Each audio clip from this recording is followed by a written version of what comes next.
Us Friday morning. But Clay, without huge introduction, I'm just going to thank you again for your continued work. You guys have been working hard this week.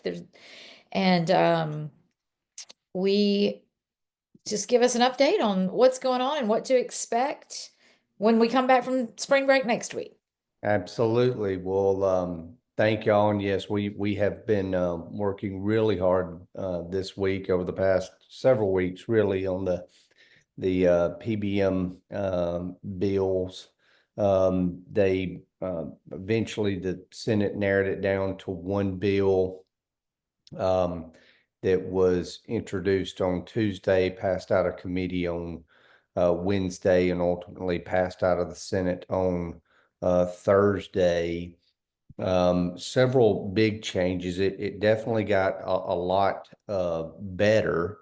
Um, some of it got a little worse. They removed the big boxes or chain stores like CVS or Walgreens from the bill.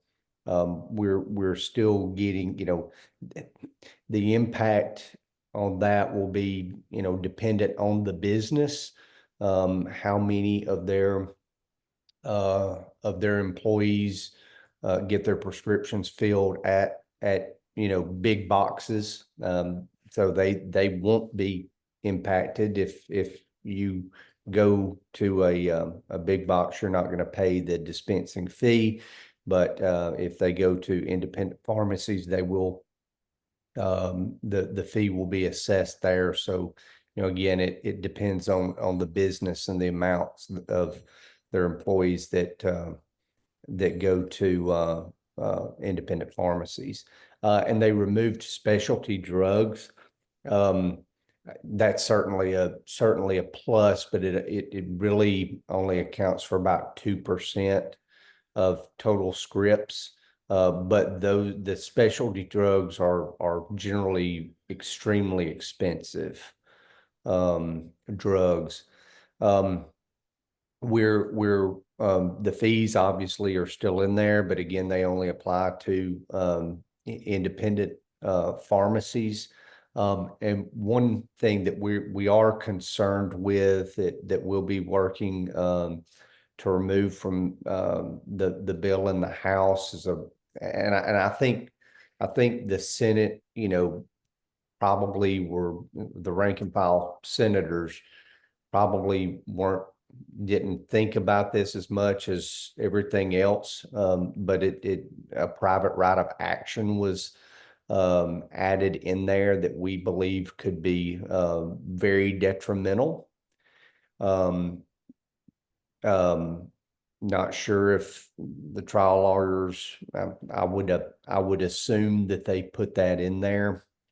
So we're going to work with the House to try to, at the very least, remove that. We had presented kind of a Hail Mary at the end. Again, us doing all we could to soften the impact to businesses of a tax credit that the pharmacists could apply for that delta of any drugs that were, because I mean, let's be very clear about this. Um, we we firmly believe that PBMs are a problem. There's no question. Businesses, you know, the 15-20% we hear that range of pharmacists are having to dispense these drugs at less than what they're or sell the drugs for less than what they're paying for. No business can sustain that, period. Um, and that is a problem. Um, our argument simply was, you know, we just don't believe that businesses should have to bear that. If the state, wants to bear that, here are some options to do that. We fully understand that, the state's very watchful and mindful of they're the money that they do have. We are one of the lowest tax states in the country, if not the lowest tax state in the country. But we had to have at least try. And obviously that was not successful. So again, we're going to see what the appetite of the House will be on some sort of tax credit for pharmacists to receive on any of that money that they're losing money on dispensing. And obviously we'll be trying to remove that private right of action. Um, in other news, because there's been some other stuff that's going on, still focused on the Senate. The Senate passed and paid parental leave for state employees and teachers. My colleague that replaced me in Senate District 9, Senator Kitchens. The funny thing is, about a month before I left, Charles Wisnat, the editor of the Arab Tribune, a good friend of ours, came to me and said that his daughter-in-law was a teacher and that teachers did not get paid parental leave. And I said, there's no way that's right, Charles. There is no way that's right. He said, no, I'm just telling you. So I made a few calls, and sure enough, the state of Alabama did not pay for parental leave for their employees, including educators. So that was something that I was going to work on, and Senator Kitchen certainly took it up and got that done. And it's absolutely my personal opinion is the right thing to do, and still shocks me that the state didn't do that. So it'll give 8 weeks of maternity leave and 2 weeks of paternity leave. And it's interesting, Senator Kitchens they just had a baby, so they fully understand what that means. So I know that's not business related, but that's certainly a thing that I think that the Senate needs to be bragged on. And then finally they banned the Glock switches, which was in the governor's public safety package. So that basically turns a pistol into an automatic weapon. It's absolutely unbelievable. And so that is banned. They're printing those on 3D printers. And so this puts some major penalties on if you just have one of those in your possession. And then the Senate had some more confirmations and sunset bills, et cetera. The House really did some great work this week.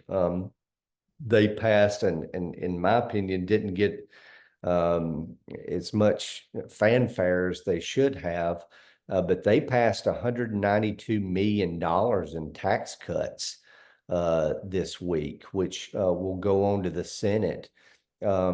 Representative Danny Garrett, who's chairman of the Education Trust Fund,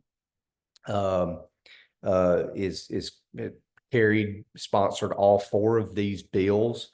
Speaker Ledbetter, worked really hard on these. Again, it's important to keep in mind that the state of Alabama is one of the lowest tax states in the country.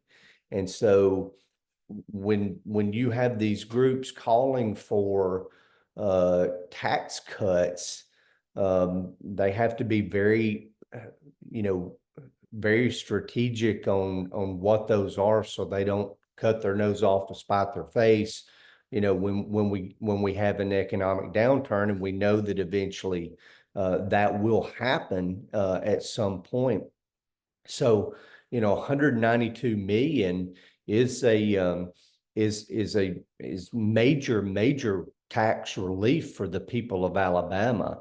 You're obviously going to have these groups that say that y'all, you're not doing enough. We need to cut more. We need to cut more. And then those same groups will be jumping up and down when, we're having to, roll grandma out of the nursing home because we can't fund those appropriate programs. So running through the list of what they've done, we're one of the few states left that tax groceries. And so they're continuing to cut those. So they cut another percent off the grocery tax. That's HB 386. So it went from 3% down to 2%. Now that price tag, that's $123 million right there in relief for families. Everybody knows, how much groceries are, how much eggs are. But that's a major cut for families. So when you add that to the 1% last time, that's a total of $246 million in savings for Alabama families. That is a considerable relief, and the legislature has done great work on there. Kudos to Speaker Ledbetter and Representative Garrett for that. HB 387 removes restrictions from local in the original grocery tax bill. The local folks, mayor, cities, counties were worried that, there would be kind of outcry for them to do the same thing. Because remember, this just takes off the state portion. It doesn't impact cities or counties. And so there were some restrictions in there so that that they wouldn't be faced with those calls to cut their local tax. That those restrictions have been removed in HB 387. So municipalities and counties can do the same if they choose. They can cut their grocery tax as well. HB 388 doubles the current exemption. This applies for retirees, so 65 and up. It doubles the exemption from $6,000 to $12,000 on retirement income. So your 401ks, your IRAs, your first $12,000 of income is not going to be taxed. That has an impact of $44.8 million. So that's a big cut for Alabama's retirees. And then finally, HB 389 is a income tax cut for really the lower and middle class. So if you make 60,000 or less, you're going to get some income tax breaks. That impact is about $23.8 million.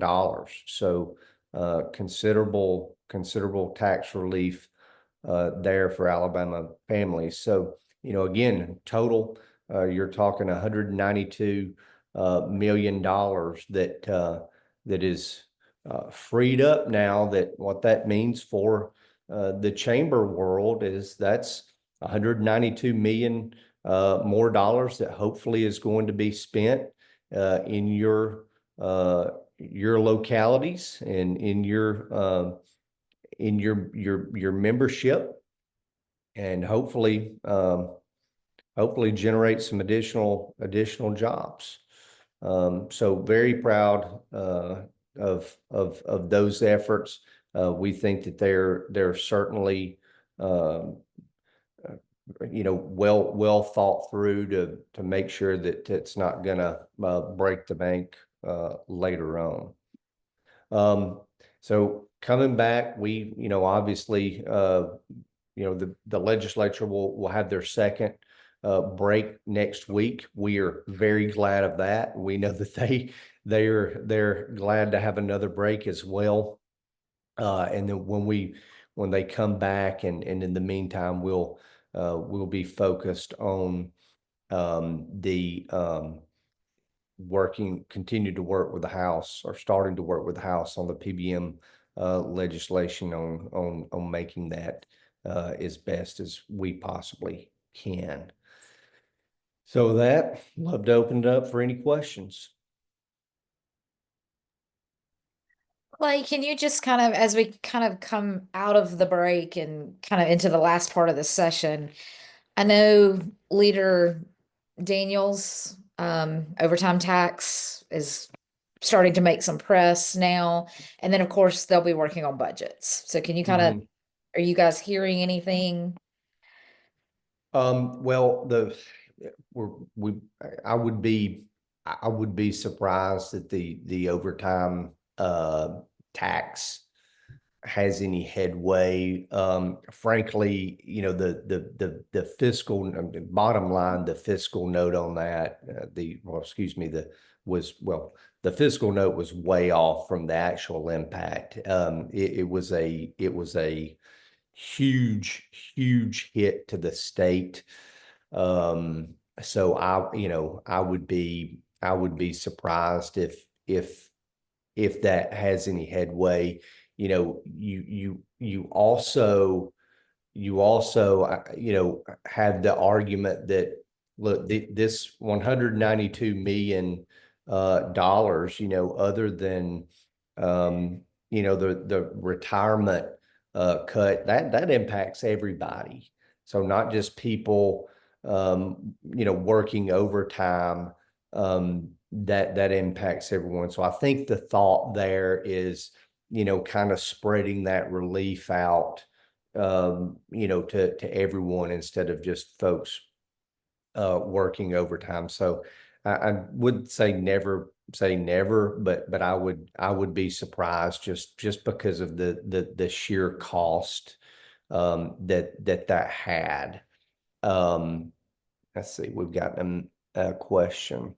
I think, to obviously the budgets, they're working, a tremendous amount of work has to go in the budgets. That's why you always see the budgets toward the end of the session. So there's constant work being done on that. The budgets, I think, are in good shape. Medicaid has asked for, a pretty hefty increase.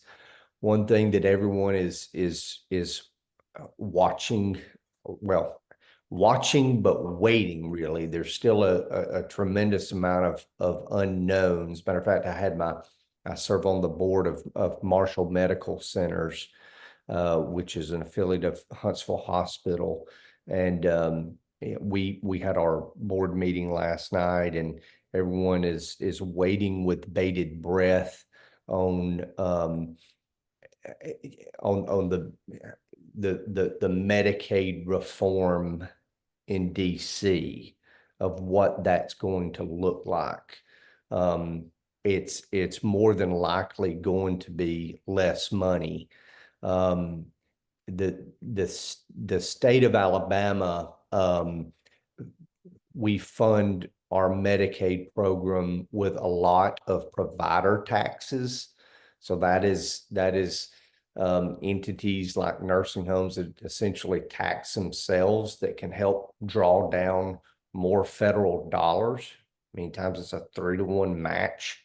Um, and the administration is not very friendly um, to provider taxes and that system, so that could possibly impact the state of Alabama in a very negative way. And that obviously rolls over to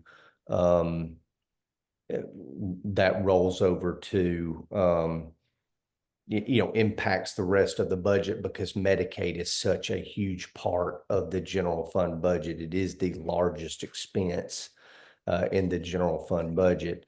So as I mentioned, um, a few weeks ago on our call, the budgets are fine this year. Next year, depending on the Medicaid situation, should be okay and barring a, downturn, heaven forbid, in the economy. But I do think when they are probably 2027 crafting the 28 budget, I think that's going to be tough, barring any new revenue from, say, gaming or anything of that nature. Had a question, Clay, in addition to seeking the amendments that you mentioned, do you anticipate the BCA opposing SB 252? Yes, as long as the fees are in the bill, i.e., the potential to cost Alabama businesses any more money, we simply have to. Our policy positions are driven by our membership. We're made up of, we have different membership committees that our members make up, and they set our agenda, our positions, and we follow that in our advocacy. And it's very clear that we have to. Now, what level of that opposition, we'll just have to assess that as we assess the costs. We did not we we did not receive a copy of the bill until 12:15 Tuesday, before it was introduced. So, we have, as we have been working this, we have had to, at the same time, get as many of our members to work their numbers and see what the impact is on their business. And it's very complicated. This is a very complicated bill. And we really have not, we really wish we would have had enough time to truly assess what having the big box stores out, having the specialty drugs out, what that change differential is. And we just have not had that much time to get our members to run those numbers. And so that's unfortunate. That's been a big challenge for us. We were told last Thursday that the fees were back in it, and but we only were able to get the bill Tuesday. So that made it difficult. So yes, as long as we believe that there are increased costs to the business community, we have to oppose. Another thing I did leave out, it did remove PHIP from it. So the teachers, education employees they will not be paying the fee, but or their plans won't be paying the fee. But SEIB state employees, their plan will be paying the fee. and the price tag, what PHIP said that their impact was going to be was 31 to 36 million was their numbers. We were told SCIB would be around 10 million. So, but again, that was before big boxes came out of it. We don't know what that number is currently with them out of it. Any other questions? Clay, thank you again for coming to speak to us the other day, and we really appreciated that. And um, thank you for your work on the leave, because that is important. We started in our area, as many areas, with a deficit in the classroom of teachers and administrators and all the things. And so hopefully that will help those that are contemplating leaving the classroom and administration decide to stay. Um, do you think that we will see an increase in the cap anytime soon on retired educate educators like we experienced for law enforcement? Their cap is 52,000, I believe, and teachers are 38,000. I think probably so. There's been a lot of discussion about that. I think the last I heard it has the potential of being a pretty significant cost, I think. Um, but I think it's a potential solution that um, as far as the teacher sort of that they may have to do at some point. But I'm not sure. I'm not sure where they are. I need to follow up with. Well, I can't, but I can get Caroline to follow up with Orr about that. I'm gonna make a note. Thank you. You're welcome. And thanks for letting me the other day. Sorry for the last question. It it got me to. We were asked I the we last. Go we ahead. talked about how well you handled that. We were kind of surprised, no, very surprised, and you handled that like the pro that you are. Well, thank you. We've had we needed a good laugh this week, so I shared with everybody once I got back to the office. I said, "Hey, to tell you what happened, the last question was by a young lady who asked if I thought it was appropriate that the United States was spending money.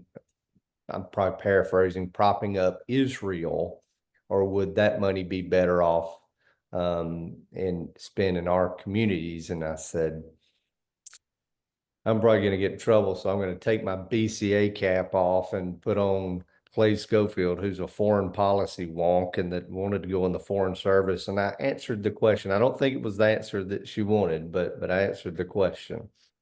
So yeah, And this was one of our students, you all. very sharp. They asked some great questions. They did. They're sharp. So, Thank well, you again. you're welcome. Well, thank y'all so much. I've got to get to another meeting. Um, we'll live to fight another day, right? Yes, we will. Thank you, Clay, as always. Just a note on the schedule. As you guys know, we set the schedule, not knowing when breaks are going to be, all of the things. So, because the legislature will be um, on break next week, we're going to forego the one that was scheduled for next week. We'll have 2 weeks of content. So, our next Capitol briefing will be on April the 11th. It's on our regular schedule. Again, 2 weeks of content because of the break. So it'll actually be 3 weeks, but it will work out. So again, thank you guys so much. Clay, thank you to you and Caroline and William and the entire team. Particularly during session, you guys have spent a lot of time with our local chambers as they've been coming into Montgomery and doing their drive-ins and things like that. It's always great to have people here. in town. So with that, you guys have a beautiful weekend and sign up, register for Executive Leadership Conference in Auburn. If you have not already, room block closes. You need a place to stay, and that will be the graduate. So I hope that we'll see you then. And we'll see you guys next week. Have a good weekend. Thank y'all. Have a great one. Thanks. You too.